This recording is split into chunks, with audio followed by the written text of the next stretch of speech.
لله رب العالمين حمدا دائما سرمدا لا ينقطع أبدا، ثم الصلاة والسلام على حبيب إله العالمين والسيد المرسلين أبي القاسم المصطفى محمد وعلى آله الطاهرين وصحبه المنتجبين. Praise be to Allah subhanahu wa ta'ala, the Lord of here and the hereafter. We praise Him an eternal praise, the way that it should not end, and perpetual. We convey our greeting and salutation to the Holy Prophet of Islam and his pure progenies. Sisters and brothers, Assalamu alaikum wa rahmatullahi wa barakatuh. Assalamu alaikum ya Aba Abdullah wa ala al-arwah allati hallat bifina'ik.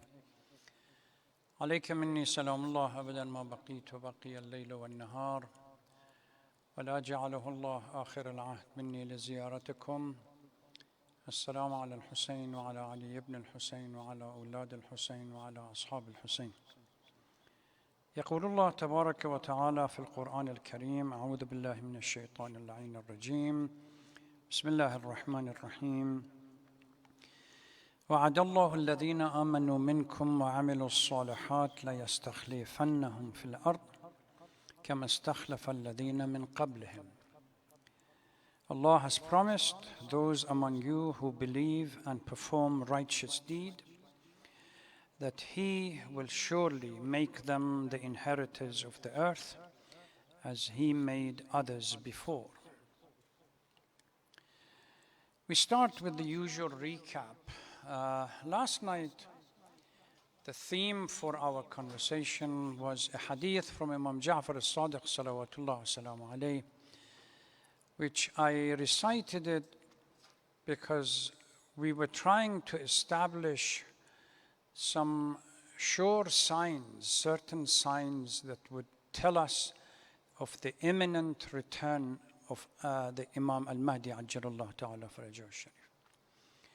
And this hadith from Imam Ja'far al-Sadiq, that قبل قيام القائم خمس علامات محتومات.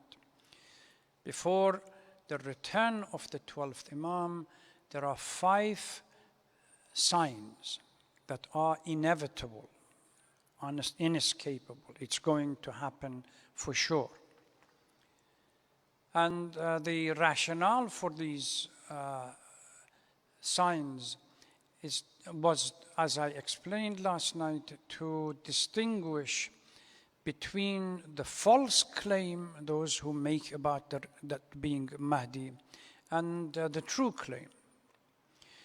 So long as these 5 signs have not happened, anyone who makes a claim that he's Al-Mahdi and he's leading that movement is a false claim. By the way, in the Christian Jewish tradition as well, there is ample literature about what they call the Antichrist, or those false claims about the return of the Messiah. So, but within our literature, the 5 sure signs that we are looking for are: number 1, first, we have to interpret this hadith within the context of what we call the crisis and the chaos that exists, in which the dhulm and jawr, which is injustice and tyranny, has already taken over. There is one revolt or one uprising within that supports this tyranny, which this hadith talks about, the Qiyam al-Sufyani. And also there are counter revolts that supports Ahlul Bayt and the establishment of justice. Although in this hadith only the Yamani being mentioned, which is the person who's coming from Yemen, but the literature around the hadith clearly stipulates that there are 2 movements against Sufyani. One is coming from the east, from Khurasan, and another coming from the south, from Yemen. Both of them have similar goals. what happens that Sufyani has to divide the army and to face these two counter-revolutionaries. According to him, one part of the army goes to Iraq and ultimately confronts the Khurasani in Kufa and is defeated. The other part of the army goes towards the south and ultimately confronts the Yamani. There is a battle close to Medina, and it seems from the narrative that the Yamani is defeated. So Sufyani wins over there. And as he moves out of Medina, going towards Mecca, in the plain of Bayda, by Allah's command, this army somehow, the earth opens up and swallows the entire army, and that's the end of it. As I pointed out last night, when we look at the literature, what happens to the Sufyani himself is not clear. There are some narratives that talk about that actually he will be killed by the Imam himself, and others state that in one of these battles he will be killed. His base is going to be from Sham, and we talked about this, that the context under which the hadith was stated, at that time the colonial powers had not divided the Sham, the whole region, into various small groups or small geographical enclave that we would give different names. Sham means the Levant, which literally covers from southern Turkey, going back to current Syria, Lebanon, Jordan, Palestine, and possibly northern part of the Arabian Peninsula. The whole area. He is going to rise from this place. Exactly where, we don't have. It just says Sham. People, in the context of the current political crisis, they have begun to speculate whether it is going to be Syria, because at the moment the presence of American occupying forces in Syria and the notion that this coming from the West, American ideology is coming from the West. So a huge amount of literature, contemporary literature, is around understanding the dynamic and the complexity of the current socio-political condition in the region. And the other critical issue is Sayha. Sayha is a call that is going to, according to our tradition, hadith, on the night of power, the 23rd of the last Ramadan, before the return of the Imam, there would be early on in that evening a call reminding everyone of the imminent return or the coming of Al-Mahdi. At the end of that night, a counter call will go out that, according again to the ahadith, it says the first one is from Jibreel, the second one is from Shaitan, creating chaos and confusion between a number of people who heard it. And again, according to the tradition, everyone around the world hears this call in their own language, so they all understand it. If you speak Farsi, you hear it in Farsi. If you speak Arabic, you hear it in Arabic. You speak Turkish, you hear it in Turkish. You speak English, you hear it in English, and so on. So there will not be any excuse for anyone that says, well, I didn't hear the call. The call is crystal clear. Strangely enough, Shaitan does exactly the same thing. The call goes out, not in one language, where it counters it. The last breath of Shaitan, because he knows once it comes, the Imam returns, that's the end of time for him. This hadith leads us to the conversation that we have tonight, which is the last of the list of questions that, if my memory serves me correctly, that we had within our page, the WhatsApp page. So hopefully we will be able to develop 2 or 3 more questions for the remaining nights. And that is, in the context of the greater or major occultation, what are our responsibilities, the Shia responsibilities, in the meantime?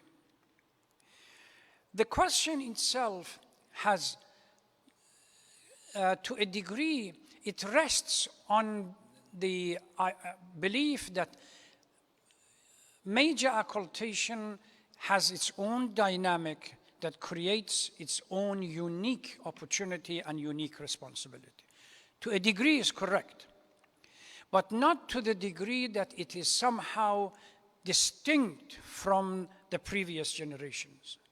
The occultation requires that we focus, in addition to the responsibilities that we have in, as a, say, Shia or Muslims, etc., or the followers of Ahlul Bayt, to be mindful that there are certain part of those components of those responsibilities we need to emphasize upon more.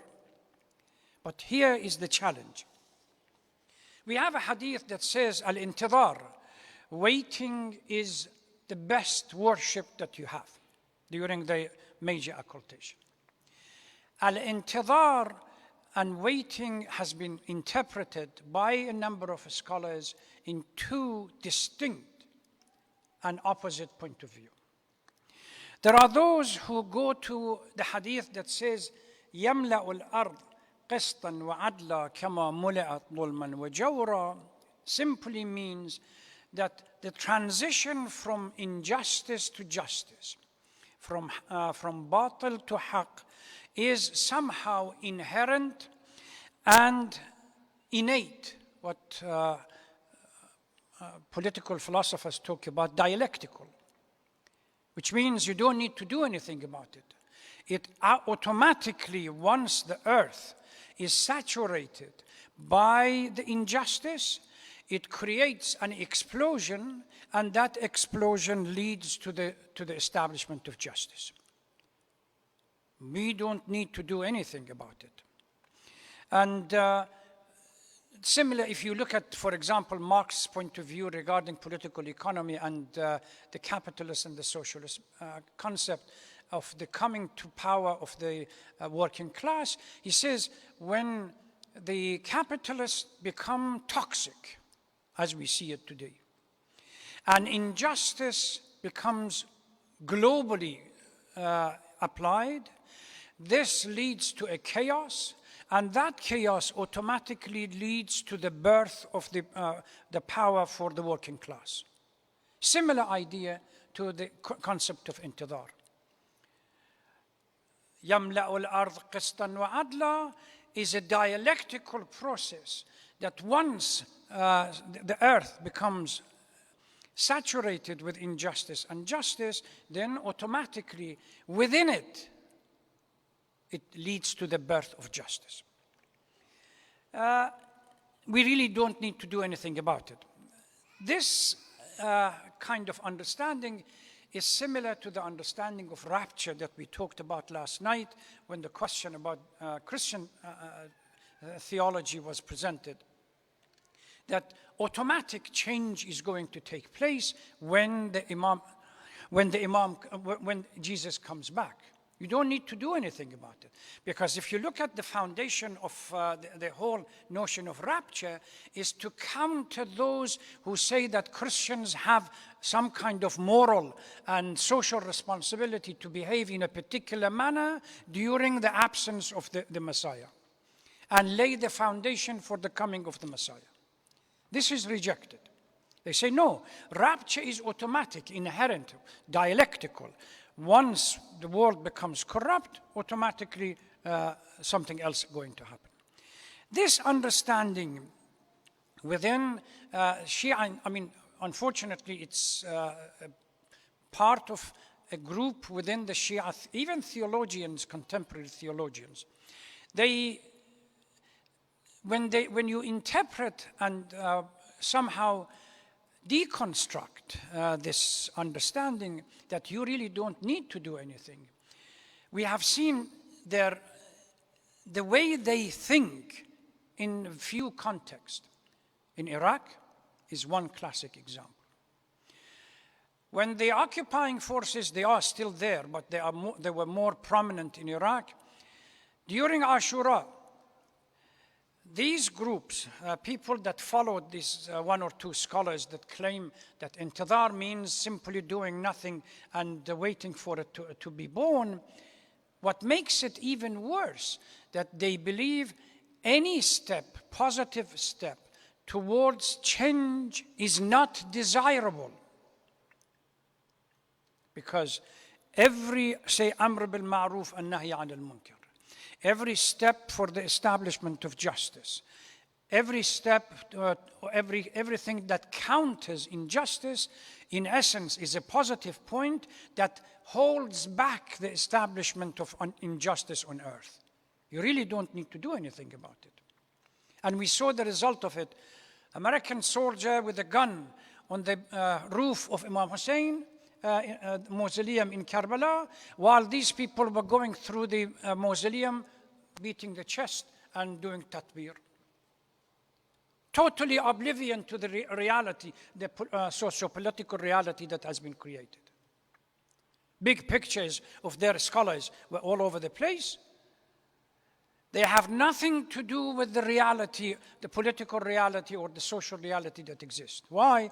Because any step taken to change that dynamic ultimately is going to prolong and delay the coming of Al-Mahdi,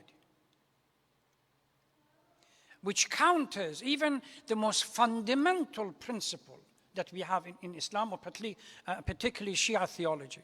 Amir al-Mu'mineen, salawatullah salamu alayhi, when he realizes what is going to happen in Saqifa, and in the way the whole, call it white revolution, is organized, Imam points something. Do they think that the death of the Holy Prophet somehow leads to the paralysis of laws, particularly the social responsibility and Amr bil Ma'ruf and Nahy anil Munkar? We are still obligated to do our Amr bil Ma'ruf and Nahy anil Munkar, even in the absence of the Holy Prophet. So how come these people consider that the absence of the Imam somehow leads to freezing of some of these laws and responsibilities that we have, particularly within political, social, and so on and so forth? So religion, according to them, is reduced to nothing more than superficial behavior of salat, sawm, that's it. You go home, you do your prayer, you go to ziyarah, very active in beating the chest, very active in within the year, at least half of it turning it into crisis for commemoration. But you don't see them anywhere near a politically active or socially active or uprising against injustice or anything else. This is one point of view.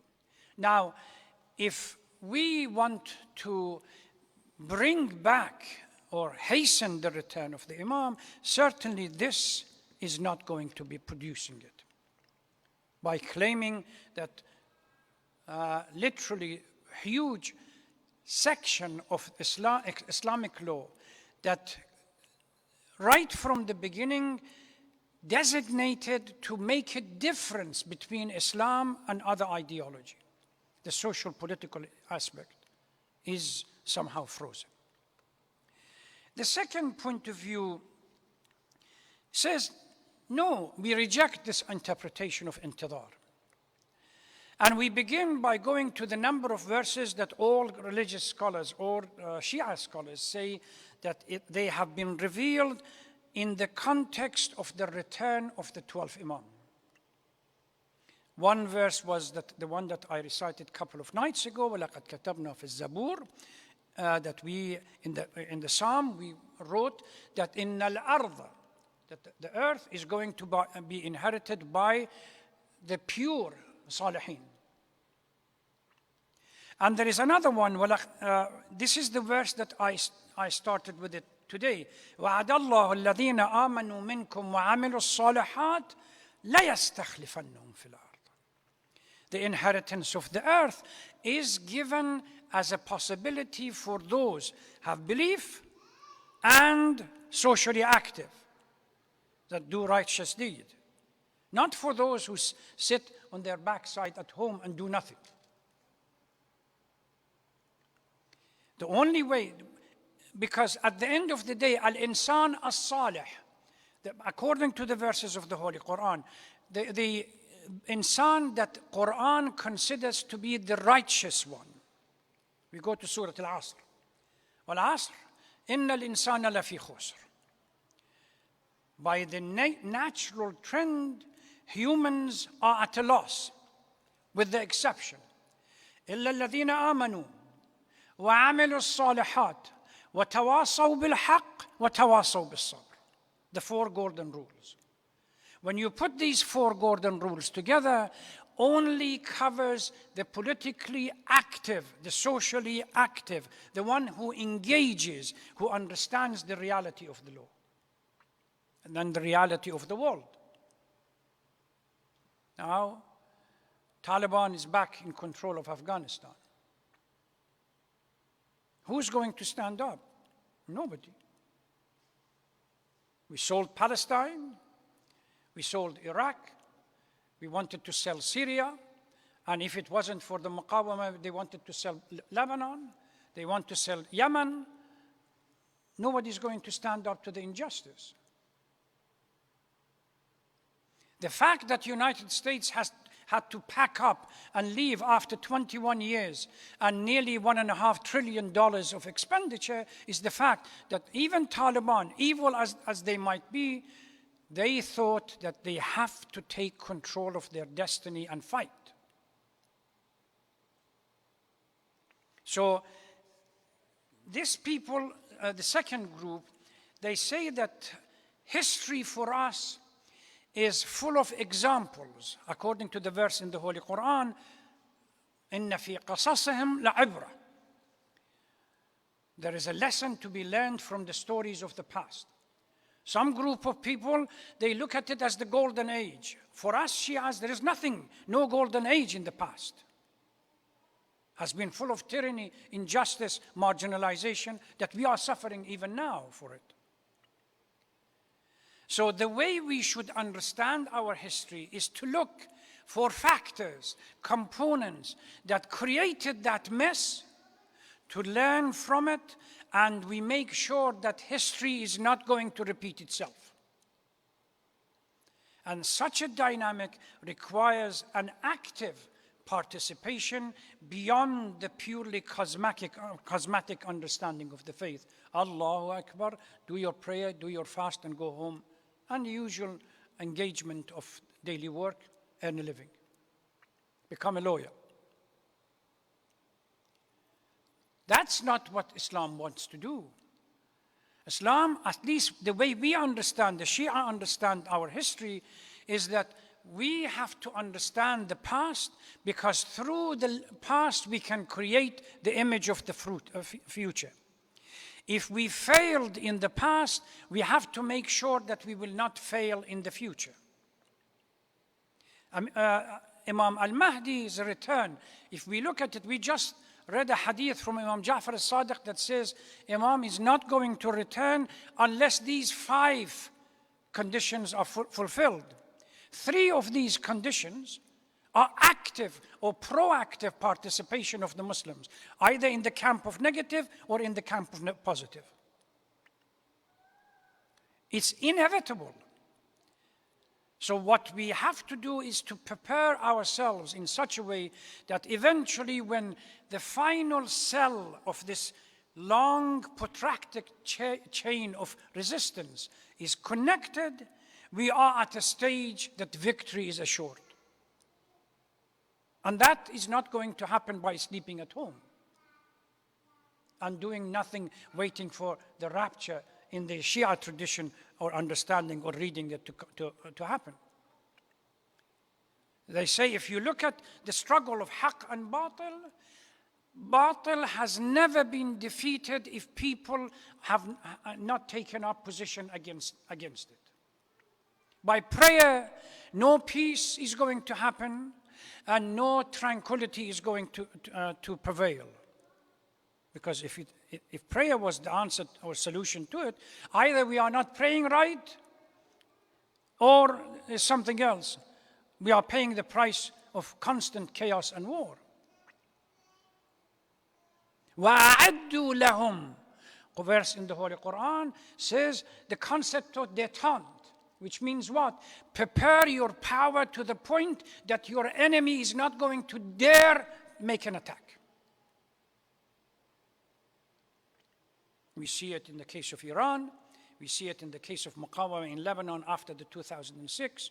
We see it now, beginning to see it to a degree in Iraq and Syria and in Yemen. If you present the country as a ripe fruit, they will swallow it. You have to make it in such a way that they cannot swallow this issue, whether it's Palestine or anywhere else. And the only way we can do it is by standing up. Amir al-Mu'mineen, salawatullah salamu alayhi, before his death, gives a khutbah, a wasiyah to Imam Hassan, Imam Hussein. The beginning of this khutbah, it says, this wasiyah is for my children, Hassan and Hussein. And then starts. The first paragraph, كونوا للظالم خصما وللمظلوم عونا. Stand up to the tyrant and in support of those who have been unjustly treated. This is a nutshell of being proactive in the society, in the context of what we call political, social, and so on. Otherwise, if it wasn't necessary, he would have told Imam Hassan and Imam Hussein, okay, I've been killed or I've been martyred. You really don't need to do anything. You wait until the turn of event takes its toll, and then Imam Mahdi will come and puts everything in order. These people reject the first interpretation or reading of what we call intidar. The first one we consider it to be paralyzing and destructive. It removes dynamism from the society and turns religion into purely cosmetic issue. The second one says we learn from history, from the past, which is unjust, and we are expecting the return of call it the Messiah, the Imam, whatever, that is going to bring a breath of fresh air into the world by establishing justice. But the ground for his return has to be prepared, and we are the agent.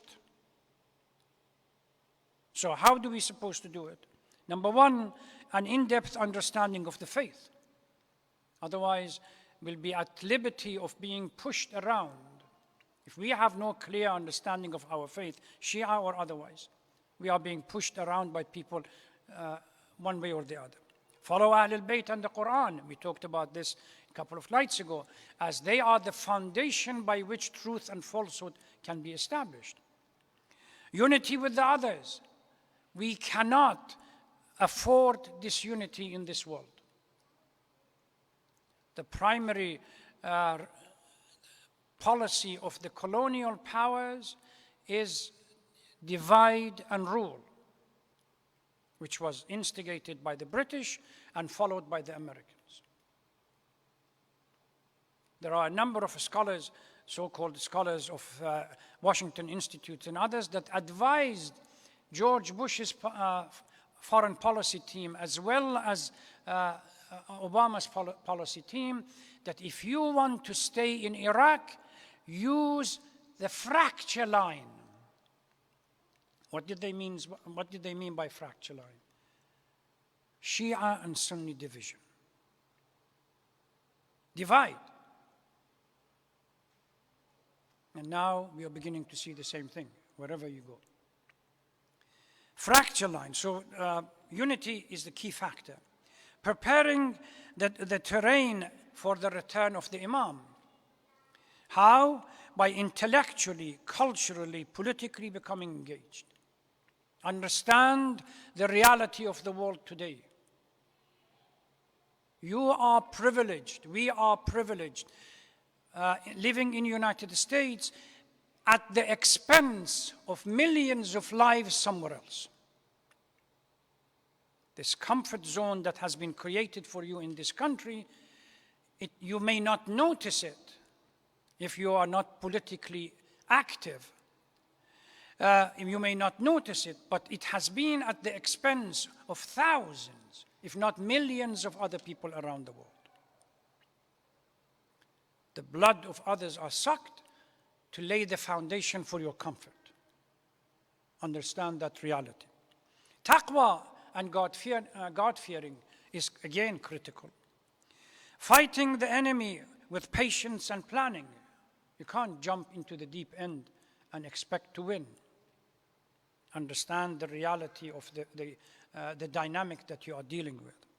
Connecting with the Imam, being in touch, leading a life which does not counter the policy of the Imam. Remember, according to our ahadith, Imam is granted the privilege of seeing everything in the morning and at night. The precursor to the return of the Imam is when we stand up to lay the foundation for the global stability. Otherwise, it's not going to happen. Remember Yamani, Khurasani, and Sufyani, these dynamics. Imam Mahdi's return completes that confrontation. When finally we reach a point that there is no hope, then suddenly flash of bright light comes in under his leadership. But it cannot happen if we were to step back and do nothing. Now, each of these points, understanding the faith, following the Ahlul Bayt, unity with the others, preparing, etc., requires huge amount of time to unpack and digest.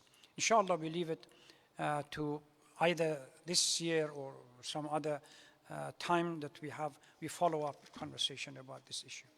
Thank you very much for listening. Please, again, every time we come here, we are being reminded, we are told to remind those who are at the center that the COVID crisis is not over. As a matter of fact, the spikes are going up again, even in Michigan.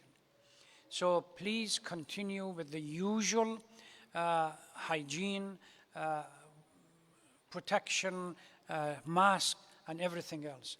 Remember, even if you are vaccinated, you may not suffer hugely if you catch it, but you can certainly pass it to a loved one who has not been vaccinated, particularly the children.